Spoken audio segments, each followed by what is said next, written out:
I believe, Peter's a fantastic coach, and when you get a talent like he saw in Savannah, and he's nurtured right, and I believe that's what I think of a good coach. You have to treat different fighters different. All fighters different, and it's how you bring their strengths out and work on their weaknesses as well. And I think he's done that in an unbelievable way.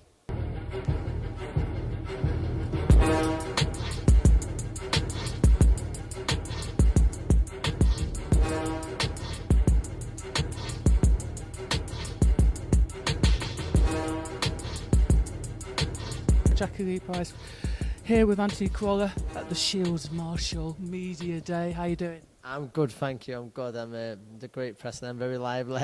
And I couldn't wait for Saturday, and even more so now after that. It's got a real big fight feel for it, which it is. I cannot wait for Saturday. Are you not a little bit surprised at how feisty some of us women can get? I'm not. No, I'm not.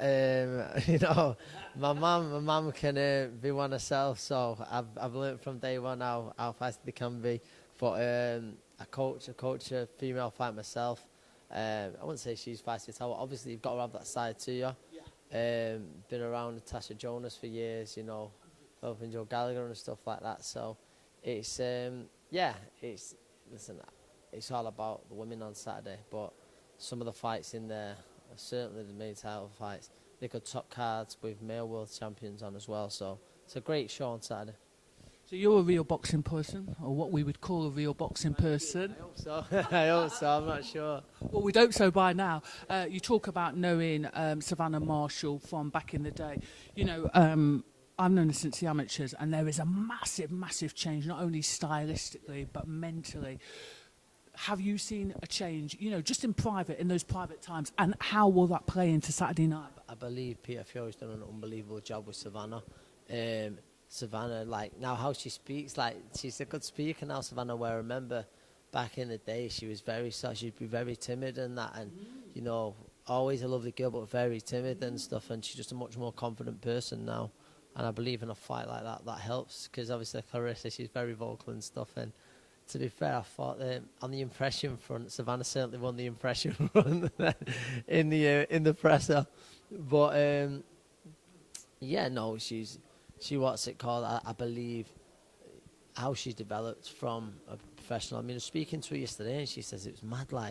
When I started off, and she was out and out upright amateur Savannah. She was very successful. She won a world title, but now how loose she is and stuff like that is unbelievable. What she says, when she thinks she'd be shadowboxing, thinking, what am I doing? And do you know what I mean? But it's all come together. It's absolutely beautiful, honestly. And in terms of literally this new Savannah, I mean, not only is she more confident, she's got a new talent. She could be a stand-up comic with those retorts. That's it. No, she was. She's a great talker now, and I believe that's come out of her through, sort of just maturing, and sort of like anything. The more you get in front of a camera, the more comfortable you become, and when you're becoming a superstar with performances, she's going to be in front of the camera a lot more. So, no, I'm just really, I'm really happy for her, for the whole team, and she's got the biggest fight possible on Saturday night against the great fighter in Clarissa Shields. So you're a coach yourself, Rhiannon Dixon. We'll talk about her in a second. Let's talk about Peter Fury for a minute, because not only are you a boxer or ex-boxer, you are now a coach. You've seen everything from both sides. You know when you've got something a little bit special in front of you. How important has it been for, Savannah's career? She was out in America, she came back, she teamed up with Peter Fury. He's a no-nonsense, don't take any bullshit. How important has that been in her development? Oh, it's been huge. It's been the biggest part of.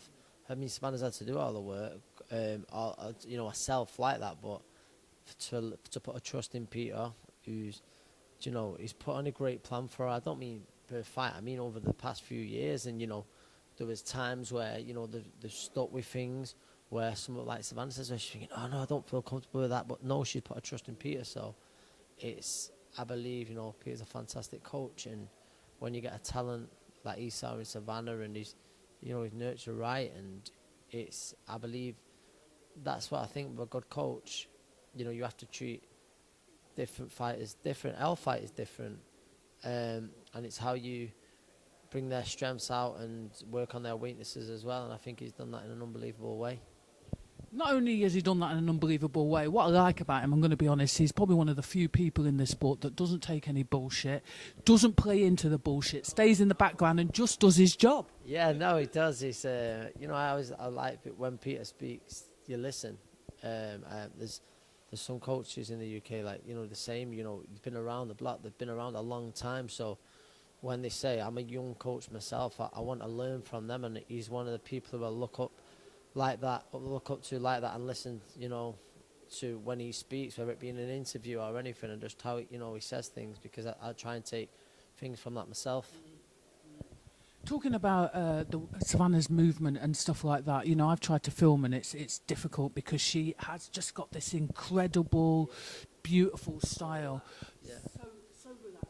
But people are saying that, they are worried about her on the inside, maybe her inside work isn't as strong. For me personally, I don't think we've seen the full package yet. She's developing all the time. I'm with you. That's what I mean. I think the people might get a shock when they see Savannah on the inside. She's been working on that game. Peter's always trying to work on her weaknesses. And I think they're going to bring the best out of each other. I think, listen, let's say Clarissa Shields, she's a special talent. I first seen Clarissa Shields at 17 years of age in a Bolton gym for the training camp, for the holding camp for the US Olympic team in 2012. And I remember coming away from there and just thinking, oh my God, what a talent, unbelievable talent. She is a special fighter. I think what she's done, there's no denying that. I think without why I lean towards Savannah, and it's such a tough one to call, but why I lean towards Savannah is I believe as a professional, Savannah's improved more. Do you know what I mean? Listen, if this fight was happening a year ago, I would have favoured Clarissa pretty big, but now I favour Savannah because of how she's developed. I have to agree. There's one thing that I will say. So earlier on into the training camp, I saw Clarissa Shields. She was still doing the MMA, which I was kind of surprised about because I came from kickboxing and Muay Thai into boxing. Distribution of weight is different. Do you think that that's going to hinder her in some way? Or do you think it was like mind games or...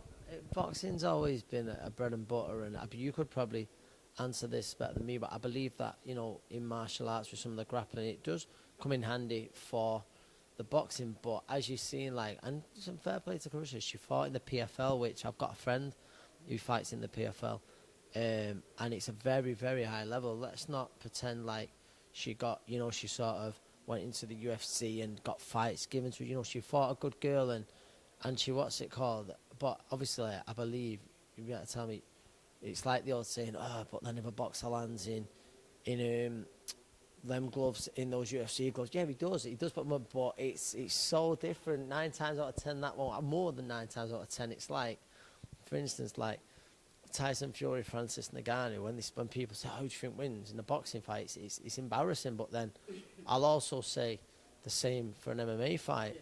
It's like, that's also, like, what? A man who's never had an MMA fight, he's got as much as a light Tyson, so he's going to be the world champion. I don't think so. So, yeah, it did seem odd that Clarissa was dabbling with the MMA. But I'm sure she's a girl who sets herself so many challenges, and she clearly does. So, I respect her massively for that. And yes, she might have been defeated in the last fight, but, to get in the octagon against a good fighter, you've got to give the girl credit. 100%. She was a little bit upset that when she came back into boxing and people were talking about that defeat. Listen, yes, we can argue it's 2 different sports. She took a defeat. She came back strong. We can't deny how talented she is. But I have wondered whether being an MMA and in terms of like distribution of weight, different styles, how difficult or easy has it been for her to kind of make that switch back? Do you know what I mean? Yeah, no, I get that, and that's it. Obviously, we didn't see into detail her MMA training, so how much she had to change. But yeah, whether she, you'd think she would have had to adjust her feet a little bit, like we said. So whether that's been difficult for her or not. But like I say, boxing's always been a bread and butter, so hopefully she can just, she could revert back to it like that. Do you know what I mean? It was just natural to her, but. Yeah, I'm sure that there would have been things for the first few weeks of training where thinking, do you know what I mean? You're thinking about defending things coming other than punches. Yeah. I feel like sometimes you have to kind of like stop and think about, where's my foot placement, etc. She is super confident, and I don't mind a super confident person, but in terms of just like how emotional, she doesn't seem to like Savannah. I don't know why Savannah seems to rub her up the wrong way. In your opinion, do you think that comes from a place of Savannah's the one that got away? No. Do you know what she said at the start? Like she said, she's been painted out to be this person, and I do believe she probably means that in a way. But then I think the fact that it gets brought up a lot about this amateur class, and it was 10 years ago, she's like improved an unbelievable amount as Savannah. Do you know, since then, I think she's I think I think she's like, just believes she don't get the credit she deserves, because she has done amazing things in the sport. Do you know what I mean? Listen, it's not for me. I don't agree with like calling herself the GOAT. Do you know what I mean? You can have your opinion on whether she's got a strong claim for it. But that's her. She's a larger than life character, and I think, you know, she doesn't lose much, so she's not gonna like losing. So deep down, that last 10 years ago, yeah, she will want to put that right. So yeah, I do believe that's a part of it. And let's talk about your little protege, Rhiannon Dixon. I mean, you were saying that you're new to the game. You've come in probably at the right time with a good female. Is she 5-0 now? Yes, she is, Rhiannon. She comes from a background where she never had an amateur fight. She's had a few white collar fights, a handful of white collar fights, and we've been working together now. We've been working together 2 years. 2 years, and I believe she's a great talent, great girl, and she's improving all the time. She's back out the 24th of September in Nottingham on the undercard to Lee Wood and Lara. What a fight that is! But yeah, no. So she's there, and she's got a decent opponent as well. So a little step up. So at least she's a talent, and I believe we've been working really hard the last few months together. We had a little bit more one-on-one time, and I'm really impressed in how she's coming on, and she keeps doing it. She keeps improving the way she is. I genuinely believe she can win a world title, and that's crazy for someone who comes from a background of 7 white collar fights in nightclubs or something.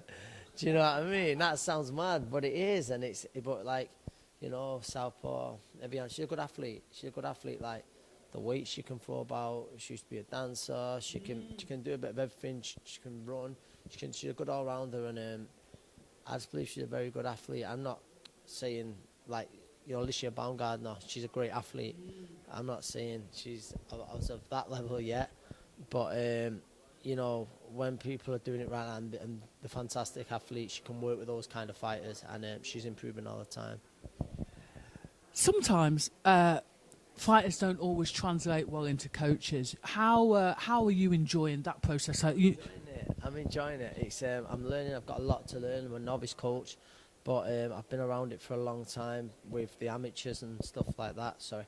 With the amateur kids, and it's just that's all I ever planned on doing, staying with the amateurs, and then next thing I've got an handful of fighters of my own, and yeah, it's tough, but it's enjoyable. It's challenging. It's really challenging, but it's something that, you know, I take a lot of pleasure in, and I just want to get the best out of each and every one of my fighters. Do you know what I mean? So yeah. What's wonderful about it is your humility. Because I don't think people understand how much work goes into being a coach, how much credit they get, and when people get offended when I say you were a good fighter, you're still a good fighter, you are a great fighter, whatever. But in terms of that, you know, just in terms of, I forgot where I was going with it, just in terms of you know, taking on board this new role, I think it's absolutely amazing what you're doing. I'm seeing the growth. I see your little things, and it's really, really great. I really appreciate that, and that's what I do. I just want to keep learning as a coach and get the best out of each and every one of them and help them. And yeah, listen, champions are nice, but as long as I can make them, you know, remember their time in boxing, all good. Thank you very much for giving us your time, and enjoy your Saturday night. Predictions. Savannah on points. She comes on strong in the second half of the fight. That's my opinion. You putting any money on it? I might have a cheeky tenner. I hear you. Nice one. Cheers. See you later. Thanks. Bye-bye.